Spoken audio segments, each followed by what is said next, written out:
Hopefully everyone has recovered from the fallen Edelgard fever because we're moving on to this year's Bridal Banner. This time we have mainly characters from Binding Blade. You can get Bridal alts for Juno, Saul, Shanna, and then we have a harmonized pair between Catria and Thea. We'll be talking about everyone's stats and skills, plus discuss some general playstyles and build ideas. Returning to our normal banner routine, the 4-star focus unit will be Bridal Juno. You can get her at 4 or 5-star rarity, and obviously this is a limited time seasonal banner. As a unit, Bridal Juno makes her Fey appearance as a flying blue mage. She'll have 38 HP, 36 attack, 38 speed, 22 defense, and 26 resistance. Juno will have super boons in HP, speed, and resistance. As a flying mage and a 4-star focus unit, Juno sports a pretty good 36 attack, 38 speed offensive spread. That's not bad at all, and it does trend toward the top for all blue mage flyers. Going with a speed super boon will work out nicely if you want to go on the attack, although if you do want to stack resistance, then the plus 4 extra res isn't a terrible option.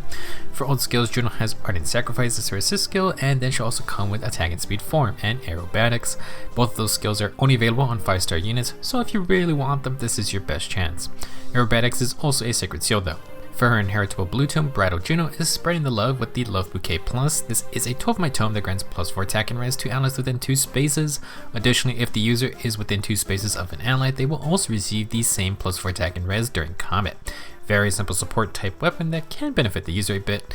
Love Bouquet Plus is basically combining Joint Drive attack and Joint Drive res into one weapon. For obvious reasons, this would be a great tome if you want a more supportive build such as a rally buffer, and you can throw in a 3rd Joint Drive C skill to really stack those buffs. You could add Joint Drive speed or double up with another Joint Drive attack or res. While this tome will require the user to stay near their teammates, it at least provides some combative power, and you can also pick up one of these stat refines. Love Bouquet would be pretty nice on a dancer, although we only have 3 blue tome dancers without unique weapons. They are Bridal Ninian, Dancer Shugure, and then Renea. For the most part, this is an okay inheritable tome. It's not super combat focused, but if you like stacking in combat buffs on a team that sticks together, then perhaps you can find a use for it. In terms of builds and playstyles for Junior, well, if you want to utilize Love Bouquet, then you can go with a very simple support build. Her C slot and Sacred Soul slot are open to run any combination of buffs you want, including tactic buffs, spurs, drives, joint drives, or maybe some flyer emblem buffs. Coming with this Tempestron's is the res opening Sacred Seal, which will now allow units to run double opening buffs. Opening buffs always target the ally with the highest designated stat, and they work from any range on the map. Honestly, not that crazy good for Love Bouquet specifically because Juno should be near the allies anyway, but I just wanted to mention it. Personally, I think double attack buffs would be fun, or maybe double up with closer distant guard. If you want to use Juno's pretty good attack and speed stats, then attack and speed form and aerobatics are not bad to keep. You could actually run the attack and defense form Sacred Seal if you want some extra tankiness, although you're probably going to need a lot more defensive stats to be effective. Maybe you could use a Unity A skill and then attack range C skill, or some kind of self-buffing skill like an Oath skill. If you just want to go full offensive, then Juno can just run Swift Sparrow, Speed and Res Rain, and then you can opt for the usual Desperation or choose your spicy new Far Trace B skills to get Kanto. While Love Bouquet could work offensively with something like double bond stacking, you could also just run the Blue Fox tome, or you can pick up Hallam Ileana's Spooky Sensor Plus, which is a Fury 3 tome from the Divine Code's common manuals. Since summer's coming up soon, Summer Camilla's Juicy Wave Plus is an inheritable blue tome with Desperation, which is pretty unique, so that's another interesting option. Honestly, there are a bunch of good inheritable blue tomes out there, and overall, Bridal Juno isn't doing anything new. She just has some very solid offensive stats to work with for a flying mage, and she can help the team with in-combat buffs if you really want. Next up we have Groom Saul, although I believe he's supposed to be more of a wedding officiant than an actual groom. Still, for the sake of consistency, that's what we're going to go with. For his Fey debut, Saul will be a cavalry healer. He has 37 HP, 33 attack, 37 speed, 16 defense, and 35 resistance. Saul will have a res super boon, and 35 base res is a great starting point. Relatively speaking, Saul actually has very impressive offensive stats for a healer. He ties with Brave Camilla and barely edges past Brave Veronica for comparison. Although Little La Rochelle has kind of put her foot down as the queen of the fast offensive healers, especially with her unique staff. Still, Saul will be able to do some good damage with Wrathful Staff, and he can definitely get those followed himself. For old skills and just skills in general, Saul brings some amazing fodder with him. He has Return Plus, which is the reposition healing assist skill, and he also has Deluge Bomb Plus, which grants plus 6 speed and res. Saul also has Odd Recovery 3, which makes his first return, and it's a healer skill that can neutralize penalties and provide a 20 HP heal to nearby allies every odd number turn. Very powerful ability if you need to cleanse debuffs or just need some AoE healing.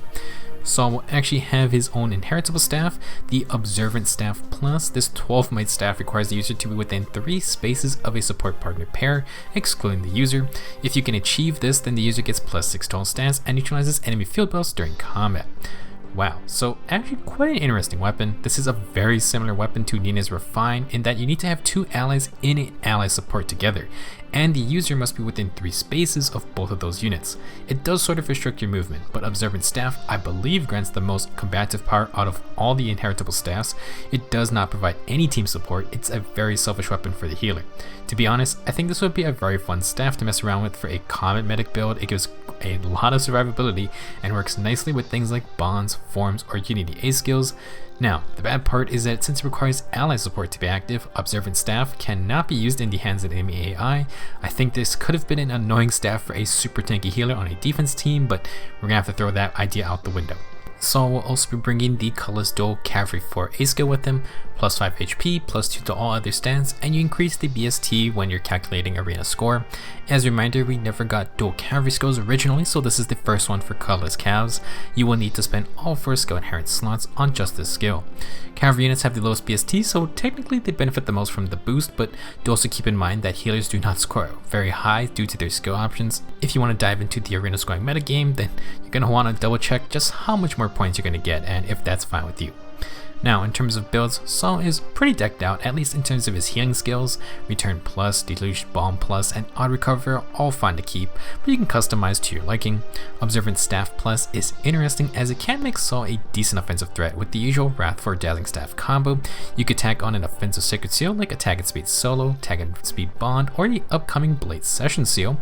Do remember that you need to be nearby both ally support partners on your team, so you're going to want to pick a stat boost that fits accordingly. If you don't care about arena scoring, then Saul can swap over to the common Attack and Speed Push 4, or you can go for Attack and Speed Catch 4. If you don't want to use the Wrathful plus Dazzling Staff combo, we do have the Far Trace B skills which have Kanto. I have found it to be quite fun on Literal Hour Show, but her unique staff enables the Wrathful Dazzling Staff combo on its own, and Saul's instead going to have to choose one or the other. If you want some extra support, then Saul could use Sabotage Res in the B slot. You can get that from Solon. Personally, I think Saul could be a decent healer for PvE content. He has Odd Recovery for extra healing, and Penalty Cleansing plus Observant Staff gives him the best fighting chance, assuming you have an ally support pair on the team. He could be a lot safer with some defense increasing skills since 16 base defense is not great at all, but he could also be able to dish out some decent damage as well thanks to his nice attack and speed base stats combined with the Observant Staff's +6 stat boost. While I wouldn't exactly recommend it on a 16 defense unit, Observant Staff on a bulkier healer could be fun with close counter builds. It would have been a really solid staff for a defense team with something like a Fortress Defense and Res tank healer, but that wants to survive, but the ally support mechanic kills off that idea from the start, unfortunately. You could use it when the healer is in your hands if you really want, and I do think it would be pretty hilarious. Our third bridal unit is Shanna. My favorite desperation fodder will instead be taking up a Red Bull this time, and she'll have 37 HP, 38 attack, 42 speed, 22 defense, and 27 resistance. Very impressive offensive stats, and Shanna has HP and attack super boons. 38 attack, 42 speed is the same as Shinon's, so Shanna's in a great spot for dealing damage. Her defenses aren't super lopsided, but her HP is not that high either, so do need to be careful of powerful counterattacks. For ult skills, Shanna comes with Draconic Aura and Swift Sparrow 3. She proves her 5-star flyer status by also coming with attack and defense Rain 3. Bridal Shanna will have a unique weapon called the Rose Quartz Bow. This is a 4-timer bow that adds another +3 attack, so Shanna is going to sit at 55 attack total. If Shanna initiates combat or is within 2 spaces of an ally, she will deal true damage equal to 20% of her speed stat, and she'll get +6 attack and speed on top. Very offensive weapon. Shanna can hit 48 speed with Rose Quartz Bow alone, so that's already a +9 extra damage boost per hit, and it's only going to get nastier. Not a very complicated weapon, Shanna is going to be hitting hard, and she'll probably W as well. For a new inheritable skill, Shanna will introduce another Far Trace B skill. I think we're going to be seeing trace skills a lot this year, so do get familiar with them. Far Trace grants Kanto remaining, which means if Shanna makes an action but doesn't use her full movement, she can then use the remaining movement to move afterwards. This is the attack and defense Far Trace variant, so it will also inflict -3 attack and defense on the foe at all times. Far Trace is inheritable by any ranged cavalier or flyer. As a reminder, Far Trace specifically, if you use the unit's full movement to perform an action, Kanto will not be used because you have 0 remaining movement. If the user then got danced, they could perform another action and would be able to use Kanto after, well, assuming they don't use their full movement again. In terms of playstyle and builds, Bridal Shanna has a terrifying base kit to work with. Her base attack and speed stats are up there with the best, and her bow plus Swiss Sparrow already grant plus 12 attack and plus 13 speed. Attack and defense far trace and attack and defense rain then inflict minus 7 defense on the foe, plus you got Rose Quartz Bros extra true damage too. It's a really scary situation for anyone without a good defense stat. You can easily just tack on another Swiss Sparrow seal, attack and speed solo, or the new Blade Session seal for all the extra damage output. To be a bit safer, you can swap Far Trace out for Desperation if you need Shanna to keep going on longer fights. Now, Shanna's Trace and Rain skills also inflict minus 7 attack debuffs. She's not the tankiest unit out there, but anything helps. And if you want, you could try to play around those debuffs with things like Attack Smoke, Attack and Defense Form, or Steady Impact. Shanna has superb damage output, but it won't be much if she gets one shot. Still, I think this is a really scary base kit. Shanna would be a great initiator, and she has some defensive protection with her in-combat debuffs. She will be stopped by fall prevention skills, but unfortunately that's kind of an issue for almost all flyers. Last up is Harmonized Catria and Thea. This pair will be an axe flyer with 40 HP, 40 attack, 41 speed, 20 defense, and 23 resistance. They will have attack and speed super boon, so pick your favorite. Harmonized Catria and Thea will have the best offensive spread out of all axe units, just barely beating out Dagger. Very impressive stuff, and as we've seen, high attack and speed has been the theme for this banner. For those skills, Catria and Thea will have Moonbow plus attack and speed push 4, and speed and defense rain for a great damage dealing kit.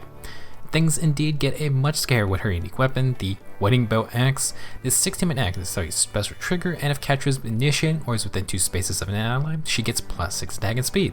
This is the core of the weapon's combative power, but it comes with an insane other effect. At the start of the turn, if Catria is within 2 spaces of an ally, grants unit can move to a space adjacent to an ally within 2 spaces as a status, as well as the Triangle Attack status to Catria and all allies within 2 spaces. Basically, if Harmonized Catria is near her allies, she gives herself and those allies the warping ability and a new Triangle Attack status. As the name suggests, Triangle Attack is the signature White Wing ability that the original White Wing sisters got for their refines. If you initiate combat with 2 or more allies with Triangle Attack within 2 spaces, then the attacker gets Brave Attacks, meaning they hit twice every attack. The key difference with this version of the effect is that the Triangle Attack status does not require flyer allies. It can be any movement type. That opens up some crazy can of worms in terms of who gets a Brave Attacks. Remember the other 3 high attack and speed units on this banner? Well, Catria can give them Brave Attacks if they can pull off the correct positioning. While the Triangle Attack maneuver can output incredible damage, it is not easy to set up, and you most likely will be using it to target a specific tough enemy. However, Wedding Bow Axe is also granting warping capabilities, which just makes the whole process easier, and it's honestly just an insane mobility buff in and of itself. These 2 effects on any unit type, cavalry, armor, ranged units, healers, it's actually crazy. The potential for this weapon is so dang high, but it all comes down to execution. If you can indeed pull off the Triangle Attack maneuver, well, Catria and Thea's Harmonized skill only rewards you even more. It grants 3 effects to all units from Shadows of Valentia and Binding Blade for 1 turn. First is Resonance Blaze, which is just plus 4 attack and speed. Second is Desperation with no HP condition. Third is a free follow-up attack when initiating. Good lord, so ignoring Triangle Attack entirely, this Harmonized skill is so strong you can attack immediately with your follow-up attack at any HP threshold, and you get a free follow-up to do so. Let's say you have a super slow arm unit. With this buff, they can initiate and attack twice in a row with no follow-up skills of their own. Now combine that with Triangle Attack, your slow arm unit with no bold fighter or anything like that can now quad attack with all 4 hits going off in a row. The potential for Harmonized Catria is through the roof. You can enable ridiculous initiations with just Triangle Attack, but if they're from Shadows of Valentia or Binding Blade, then things get insane. Continuing the Kanto trend, Catria and Thea will bring attack and defense Near Trace to the game. Near Trace is the melee version of the skill, and it has Kanto remaining +1, so you can always have at least 1 movement to use Kanto with. Like we mentioned with Shanna, you can stack the attack and defense variant with attack and defense rain for a total of -7 attack and defense debuffs at all times. Not too bad for a more brawler type build. Like every other unit on this banner, Harmonized Catria will be a deadly offensive flyer. Her stats are fantastic, and she has accelerated specials with even more attack and speed on top. Just like Shanna, Catria also inflicts -7 defense on the enemy, so she was gonna hit real hard. Now, everything we raved about regarding Triangle Attack and the Harmonized skill also applies to Catria herself.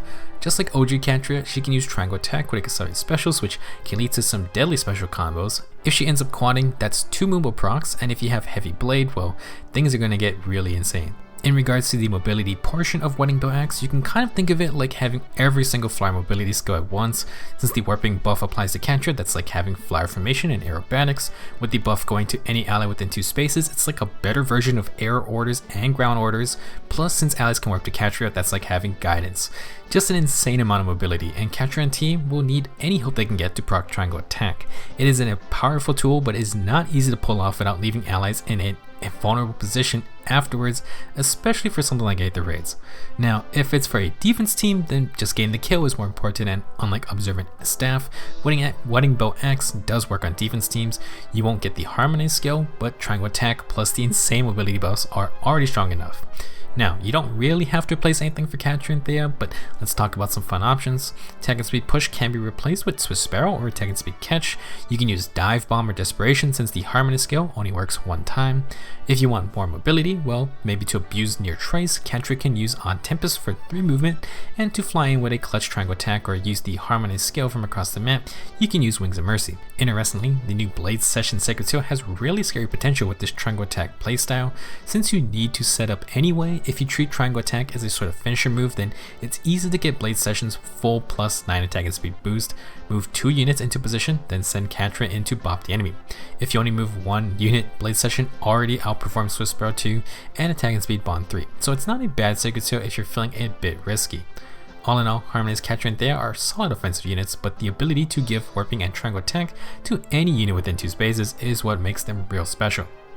That's going to be it for this video. Coming up tomorrow is a Tempest Trials where you can earn some of the new Sacred Seals we just talked about, plus you can get Grim Zealot. If you're going to be summoning, then I wish you good luck, and I'll see you in the next video.